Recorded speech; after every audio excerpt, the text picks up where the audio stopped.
My name is James. My wife Scarlett and I are both in our 40s and work as white-collar workers. We are a very typical family with two children, a daughter and a son, who are both in elementary school. However, despite that, I have a good relationship with one of my superiors. His name is Matthew. He is the head of my department. We have known each other for a long time and he's been fond of me since I was a fresh university graduate. We also have many interactions in our private lives. As a result, we sometimes go out for meals together, even with each other's families. Scarlett is also aware of Matthew, because we had built such a good relationship with each other. I never, not even in the slightest, imagined that it would escalate into such a situation. One day, I realized that my credit card was missing. That card is a handy one that combines credit and cash functionalities, but it's not something I usually use in my daily life. So I kept it at home because I had a specific purpose in mind to use it for. I searched for it, but unfortunately I couldn't find it. Since I rarely use that card, the possibility of dropping it outside is also low. For now, I try searching for it, but I can't seem to find it. Then Scarlett's face came to mind. Lately, she has been hooked on online shopping. Scarlett mentioned that she finds it troublesome to use other forms of payments and she doesn't have a credit card. I suggested that she should create one, but she said she intentionally didn't have one to avoid overspending. So I wonder, could she have possibly made the payment using the credit card I'm not using? Feeling somewhat guilty about my thoughts, I decided to enter Scarlett's room and search for it. Today, Scarlett has gone back to her parents' home with the children. I didn't want to disturb their precious family time, so I was careful not to intrude. I didn't specifically call Scarlett. If I couldn't find it, I planned to consult her later, just in case. As soon as I entered Scarlett's room, an unpleasant smell hit me, causing me to instinctively wrinkle my nose. It was a scent that was difficult to describe in words, something indescribable in the air. The thing is, Scarlett is the type who dislikes even the scent of fabric softener. Yet, this room has an unusual strong floral fragrance. I describe it as unspeakable because it's not a good scent for me. I found it strange that Scarlett, who dislikes perfume, would have such a fragrance lingering in her own room. However, my current objective was to search for whether the credit card was there, so I started rummaging around haphazardly. I found it in one of the drawers of Scarlett's desk. It seems she indeed made the payment for online shopping or something and forgot to inform me. I asked Scarlett just to confirm while feeling a sense of urgency. I'm sorry. I meant to ask if I could borrow it, but I forgot. There's a pair of shoes I really want on that second-hand market app. It's around $30. Since she said that, I simply responded with, I understand, and I consider the matter closed. However, a few days later, the same credit card went missing again. I know it's not right to think like this, but the previous incident had slightly damaged my trust in Scarlett, so I thought she might use it without permission again. I was watching closely, and as I had suspected, she had taken it out once more. If it had been just one instance of forgetting to inform me before using it, I could understand, but now, with it happening for the second time, it's becoming quite suspicious. I was about to confront Scarlett after confirming that the children were asleep. However, as I was about to open the slightly open door to the living room, I suddenly stopped in my tracks. It seems that Scarlett was behaving suspiciously in the kitchen. After making furtive movements as if hiding something, she looked around anxiously. She went straight to the bathroom, which could be directly accessed from near the kitchen. Once I confirmed that Scarlett was taking a shower, I searched the area where Scarlett had been fidgeting. To my astonishment, In addition to my car, there was a rental contract for an unknown apartment under a different name, and inexplicably, Matthew's bank checking book. I couldn't believe it. A terrible sense of foreboding washed over me, and cold sweat started to trickle down my forehead. As I carefully read through the contract, I discovered that a studio apartment was leased under Matthew's name. Furthermore, there were monthly deposits made into Matthew's bank checking book on specific dates. Afterward, I confirmed through the checking book that the rent was being deducted. Having instantly made a judgment that something was amiss, I decided to take photos as evidence. I placed everything back to their original positions as if nothing had happened. A few days later, I decided to look up the address of that infamous apartment and took a day off from work to stake it out. The reason is that I work in sales and Matthew, who is in the same department, has been frequently going on field visits lately. So, I had a slight hope, thinking that maybe, and to my astonishment, it hit the mark perfectly. Unknown to me, as I kept watching near the apartment that had turned into a love nest for the two adulterers, I witnessed them walking affectionately, with their arms linked. And just like that, the two of them vanished into a room in the apartment they had rented. I slowly approached the door, trying not to be noticed. I was driven by the impulse of whether to launch an assault or not. And as I was about to press the doorbell, I heard the following conversation coming from inside. Honestly, I can't stand being at home. It's not just a matter of feeling uneasy. Living with a husband like that is physically repulsive to me. I've even gone through the trouble of bearing two children, but now I don't even want any kind of connection anymore. It was Scarlett's voice. However, it wasn't her usual calm and gentle voice. It was as if she had transformed into a completely different person. Could it be that she was pretending to be someone else? As I pondered such thoughts, I heard Matthew's voice this time. Well, all men are like that, you know. But my wife, even though she doesn't want to, she pressures me into having a physical relationship. It's taking a toll on me mentally, you know. If I have to do it, it should at least be with a cute girl like you, Scarlett. Oh, Matthew, you're such a tease. After hearing such conversation, I heard disturbing sounds of water. My consciousness was abruptly brought back to reality. As a result, it presented an opportunity for me to hear Scarlett's true thoughts about me. Meanwhile, on the other side of this door, the two of them were in the midst of nurturing their love.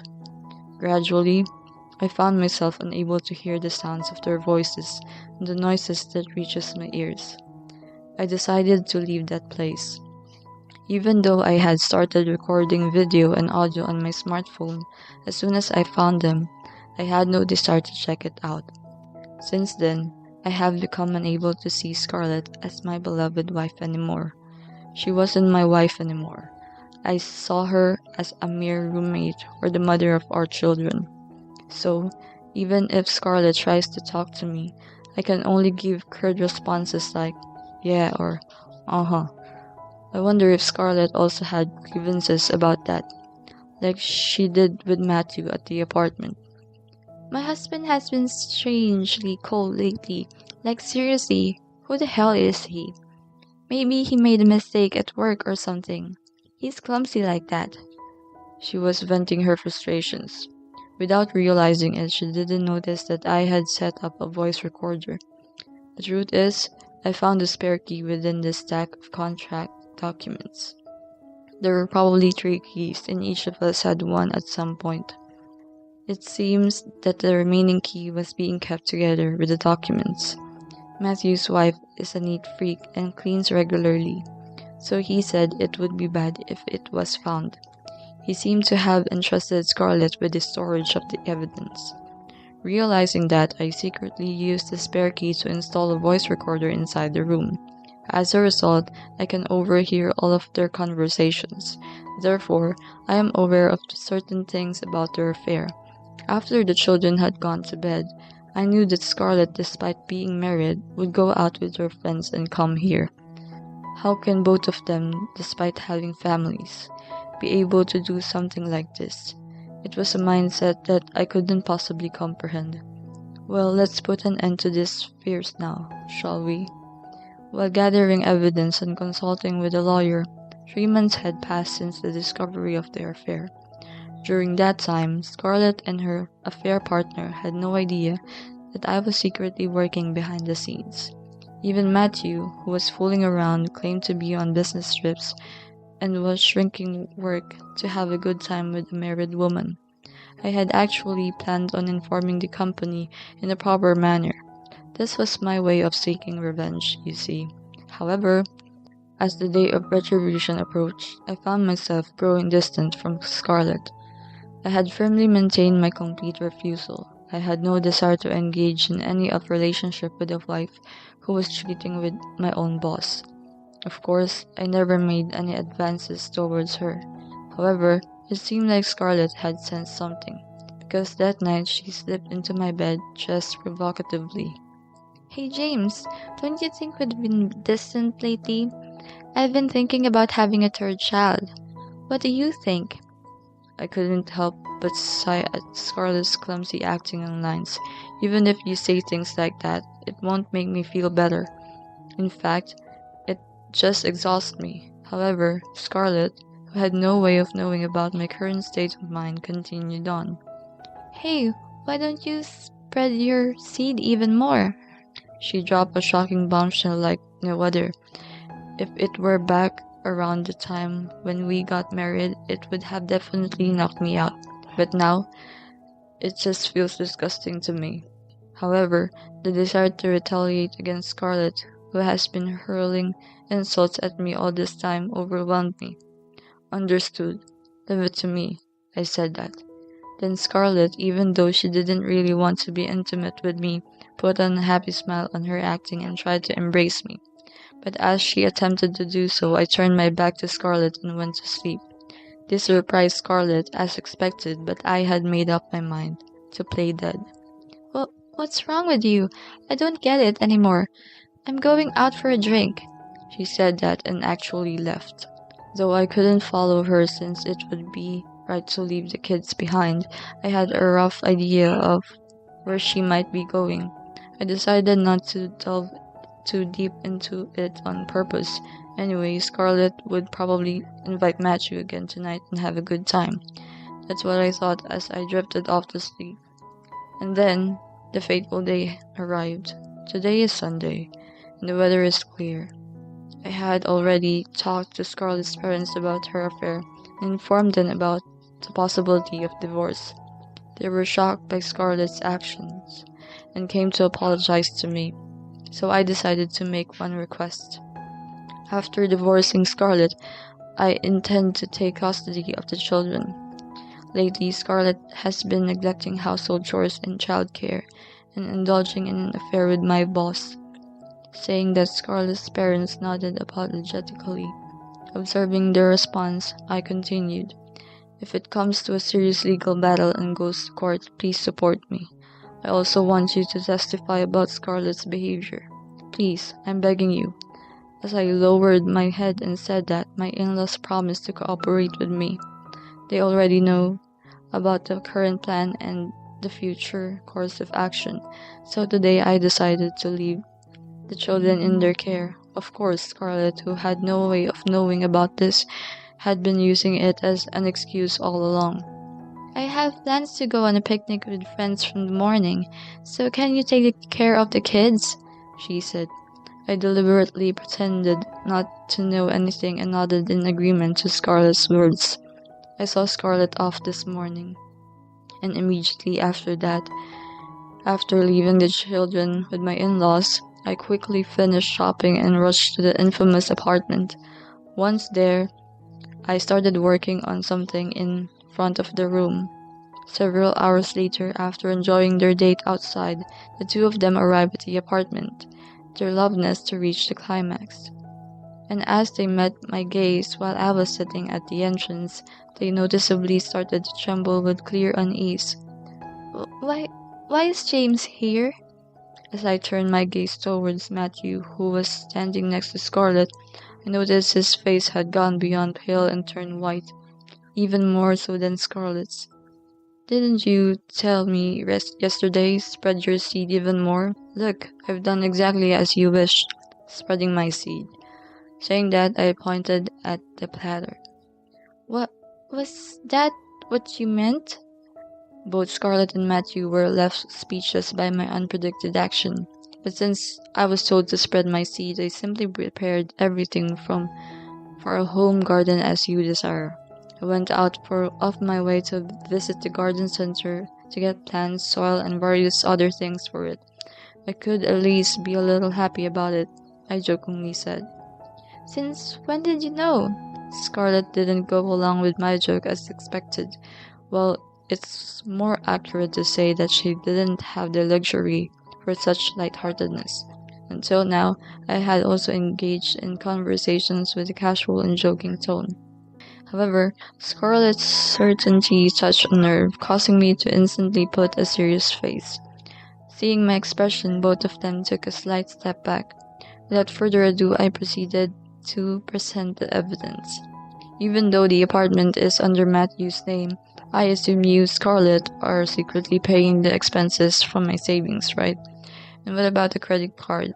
I can tell how it has been used from the statements. I have the records. Scarlett, I'm fully aware that you've been stealing my card and using it however you like. Saying that, Scarlett reacted. Huh? There are statements? She exclaimed. I see. Scarlett doesn't have any cards, so she probably doesn't understand how they work.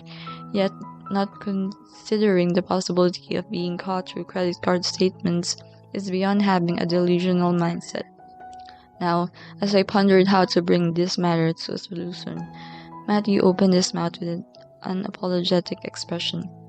Please don't tell my wife about this. Until now, it has been paid from your money. I will return everything, including the rent, utilities, and more. I will also pay compensation, and Scarlett will return everything. Please, I am begging you. Saying that, he deeply bowed his head, eventually ending up kneeling on the ground.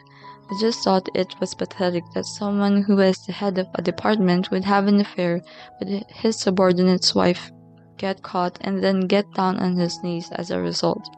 Understood. Let's settle it with you, Matthew, in that way. As I said that, Matthew had a visible expression of relief on his face. Then I proceeded to inform Scarlett about the divorce and the claim of compensation. Fine, I understand. Whether it was out of compliance or unwillingness, she reluctantly showed willingness to agree to the divorce. But my revenge didn't end there. First, regarding Matthew, he was demoted to a regular employee and transferred to a regional branch. The reason for this was because I reported the situation to the company. Naturally, it was appropriate to report that he had been sneaking out during work hours to be with Scarlett. I had promised not to tell his wife, but I made sure to inform the company about his misconduct. As a result, the investigation was launched and disciplinary action was taken against him. In the process, his wife found out about the affair and they ended up divorced, with her claiming compensation. He faced not only claims for compensation from both his wife and me, but also his child support for their high school and university-age children. Matthew found himself in a difficult situation, but it was the consequence of his own action. Similarly, Scarlett also fell into her own personal hell. Although she initially expressed willingness to agree to the divorce, as things progressed, she realized just how unfavorable the situation was for her. It's stalking behavior to dig into my personal life without permission. It's because you wouldn't be there for me. I was just seeking love outside of our relationship. She made these exasperating excuses and even tried to sue me. However, she didn't realize that it would backfire on her. I argued that my actions were justified in investigating Scarlett's affair, presented evidence of the affair, hired a lawyer, and had the support of my in-laws who assisted me in various ways. Scarlett was ordered by the court to pay me $40,000 in compensation, and considering my active involvement in parenting and the children's statements, I was granted custody. With that, Scarlett lost everything: her family, her job, her affair partner, her status, her reputation. She lost it all. Regarding her job, rumors of her affair started spreading, making it difficult for her to continue working, and she ended up resigning. Now, completely estranged from her family and with no one to rely on, she fell to the point of living on the streets. If she had shown any sign of remorse, there might have been some kind of redemption for her, but everything that happened was the consequence of her own words and actions. She should walk through life cursing herself for how foolish she was and learn from it from the future. I truly believe that from the bottom of my heart. And now, several years later, the children have safely reached adulthood. I asked once again if they wanted to meet their mother, Scarlett. I also said that if they want to meet, I would contact her even though she is the worst person in my eyes. For the children, she is their one and only mother. However, to my surprise, the children appeared rather unfazed by all it. They had grown weary of Scarlett, who hadn't visited them even once since the divorce and hadn't bothered to contribute to their education expenses. As a result, they had become disenchanted with her. After hearing that, it seems only natural and understandable that her grandparents, for both sides, are the only ones who still treat her kindly. Since then, we haven't discussed Scarlett anymore. If it's a choice the children made on their own, I won't deny it. I didn't invite Scarlett to the wedding, and it wouldn't matter if I decided not to show her the faces of her grandchildren. Scarlett's abandonment of the family was such a grave offense that it justified taking such measures.